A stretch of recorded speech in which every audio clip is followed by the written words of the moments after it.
Hello everyone, welcome back to my channel.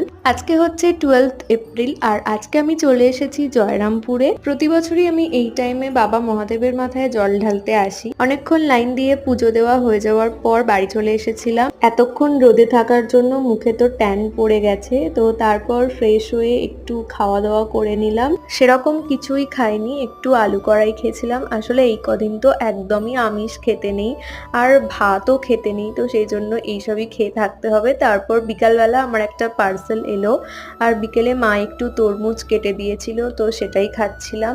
তোমরা কে কে নীলষষ্ঠী করো কমেন্টসে অবশ্যই জানিও। তারপর রাতের বেলা খেয়েছিলাম মালসার ভাত। আসলে গলায় উঠতে নিলে এইসবই খেতে হয়, এটাই নিয়ম।